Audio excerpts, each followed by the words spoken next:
Good afternoon and welcome to Across the Fence. I'm Jolene Whitney. Today we're celebrating National 4-H Week, which runs October 7th through 12th. Here in Vermont, this week kicks off the 4-H calendar for clubs and programs, and most important, it's a chance to sign up and take part in 4-H. And we'll learn, you don't have to be a 4-H'er to take part in all that 4-H offers. Joining me to talk 4-H is the director of Vermont 4-H and the UVM Extension Migrant Education Program, Sarah Kleinman. Sarah has led Vermont 4-H for over 2 decades. Amy Miller hasn't been with Vermont 4-H quite as long, but she came up as a 4-H'er in the Midwest, and she was named Assistant 4-H Director this past January. Welcome to both of you. Thank you. Thanks for having us here. And we're absolutely happy to have you. So Sarah, as I mentioned a moment ago, you've been part of 4-H for a while, and how has it changed during your tenure? You know, a lot of it's changed and a lot of it stayed the same. For the past 2 decades, 4-H has always been a positive youth development program first and foremost. And for years and years, we would talk about us developing youth in the terms of life and job skills. And now we're using the language more about helping youth become beyond ready for work and life.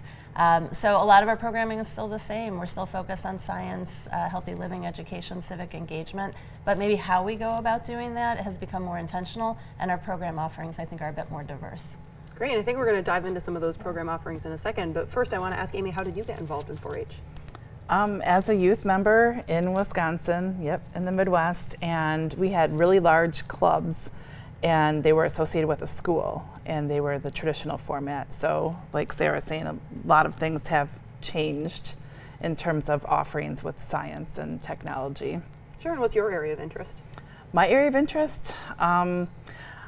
Really all of it. I think there's a diverse offering, so anybody could participate and find something that they're passionate about and expand upon it, really. Great. And Sarah, we have a photo of you getting out and teaching people about enrollment a little bit. So tell us a little bit about how many youths are participating. Sure, so altogether in all of our programs, we reach about 5,000 youth in the state of Vermont. We have about 1,000 youth that are in our long-term club program, and then we also offer programming out of school, part of the school enrichment during an in-school day and through camps. And there's kind of an instinct to say that this isn't your grandparents' 4-H, and so Vermont 4-H has expanded beyond maybe the traditional model that Amy actually just described, like coming up in. So can you tell me a little bit about what it's like now? Yeah, absolutely. And just like soccer is no longer just a fall sport, 4-H has had to diversify too, sort of as a result of the needs of families and youth. So we have, of course, we have our club program. That's our bread and butter, and that is what most people think about when they think of 4-H. Showing animals at fairs and field days, long-term involvement like Boy Scouts or Girl Scouts. But we run a lot of after-school programmings, or what we call SPIN, short-term special interest programs. We've moved into areas like robotics, digital photography, cooking. I guess we've done cooking for a while. But different things that are maybe a little bit more modern, a little bit more current, and more aligned with workforce skills that people are looking for and that youth are craving. Families also need programming that's flexible, weekends, evenings, as opposed to maybe once a week. We may offer a 6-week program.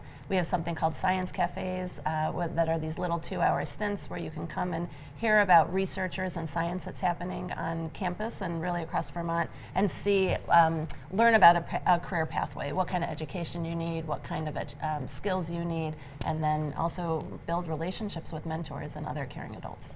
So you guys have a range of programs. How many students are participating in your after-school programs? So those are the out-of-school programs with, again, about 1,000 kids in the club program. We have about 2,000 to 3,000 that are serving in all these, or that are participating in all these other programs.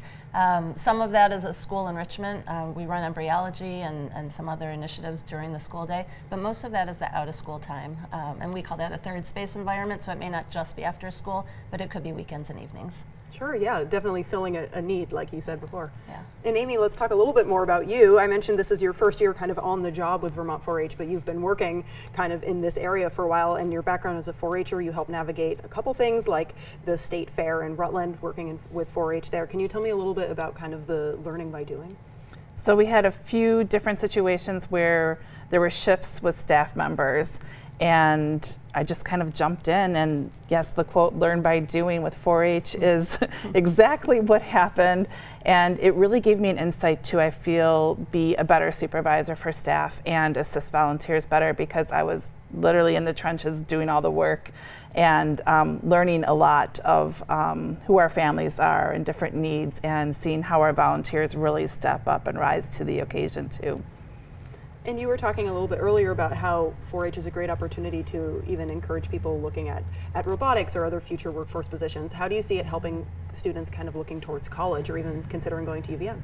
Right, and we certainly first recognize that college isn't for everybody, but we do want to prepare youth for whatever that next step is. A lot of our initiatives take place on a campus, whether a lot of times it's UVM, but it certainly could be another location. And just getting youth to a campus, seeing the facilities, again, a lot of it is about creating relationships with caring adults, and oftentimes we're connecting those relationships with undergraduate students, graduate students, faculty members, so that they can really see themselves in the future and hope to explore and build that pathway, recognize what it is, figure out the spark, what they want to do in life, and then how to get there. And Amy, you actually just touched on this already, but there's this learning by doing model. And when have you seen kind of the kids growing and learning by doing? Well, the neat thing is just in the short time that I've been here, I've seen some of the same families and the same youth, and their opportunities, whether it's performing arts or on stage doing a presentation, it's followed them from the local, regional level to then the state level, and then performing those same presentations at the Big E, which was just a few weeks ago when they were on stage, and watching their abilities just blossom and grow has been amazing to watch and witness. So those are some examples of where they just started out and now they're going and doing public presentations on a larger scale. Sure, and Sarah, you've had quite a tenure with 4-H. How about your experience with it as well? Yeah, absolutely, and very similar to what Amy just said. The other, I think, success that we often see is that young people who start out in our programs and then they take on a teen leadership role, but then they come back to us as volunteers, and that's happened fairly recently. To me, that's a huge success because the involvement and participation that they had was a positive experience, and they recognize the need to give back in communities. So much of what we do is about civic engagement, and there's a lot of data and research too with 4-H specifically that talks about those who are involved in 4-H are more likely to give back to their communities as they age up, and that's very true. And so when we see that happening, to me that's a testament of the impact and value of our program.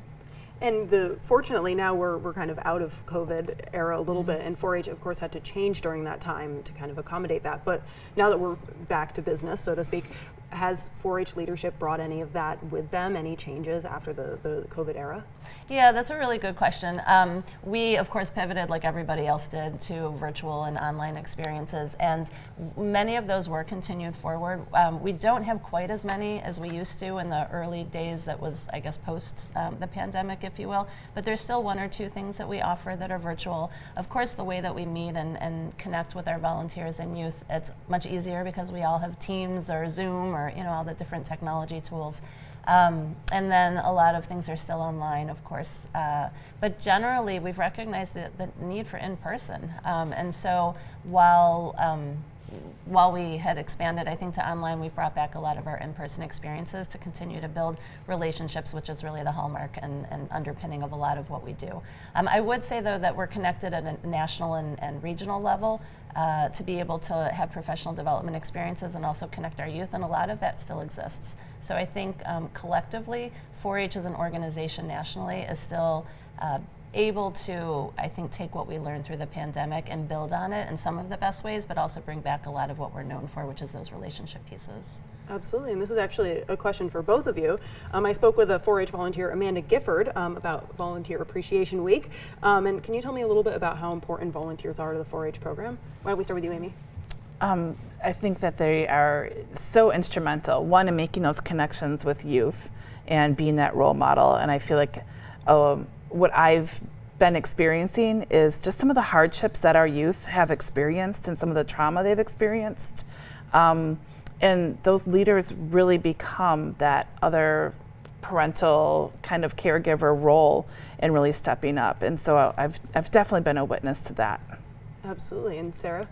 They're critical. Our staff is small, and so 4-H is really meant to be a partnership between communities and community members. Without our volunteers, there's absolutely no way that we'd be able to have the reach and the impact that we do. So we always need more volunteers, and we're always looking for ways, both short-term and long-term experiences, to get them involved. But yeah, no, we very much appreciate our volunteers and do what we can to provide professional development opportunities, networking opportunities, and it's a social environment as well.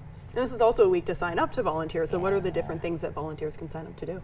Sure. Well, they can certainly sign up to lead clubs, which again, that's sort of our bread and butter and we know has the most impact. But at the same time, they could sign up to lead a 6-week program in a content area or skill that they might have.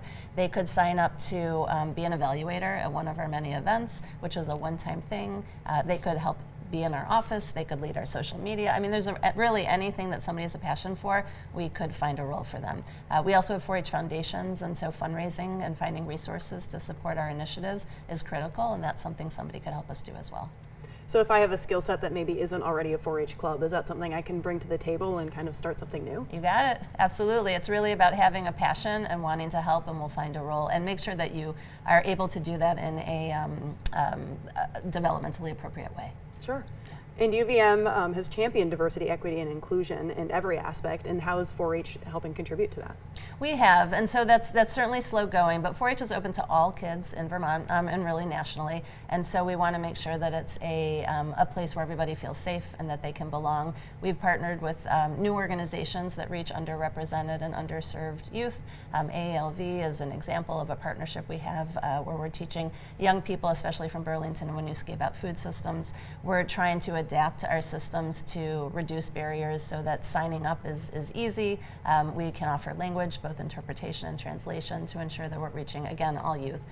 So we're not perfect, but we are doing what we can and taking steps to make sure that we're inclusive and equitable for everybody. Absolutely, and we're almost out of time, but Amy, I have to ask, after doing 4-H in the Midwest and doing it here in Vermont, how are they different? I would say one of the big things is that our club format, I'm used to having where I grew up, programs were school-based, and so they were really big. And then you have project areas where here you sign up for different clubs that are project-specific. I think also something very different that maybe we didn't touch upon yet is like we also have shooting sports, and the STEM movement has been a big change from what I grew up with. So those are some of the 2 big highlights. Also dog as a category, so dog obedience, and I didn't realize that was the thing that 4-H had. Great, helpful though. Yeah, yeah. All right, well I think that's all we have time for. Thank you so much for joining us today. Thanks for having us. Thank you. Absolutely. And if you want to sign up to participate in 4-H or help as a volunteer, you can visit the link on your screen or reach out to the phone number there as well. And I want to thank the crew behind the scenes here at WCAX who make our program possible. I'm Jolie Whitney. Have a good one.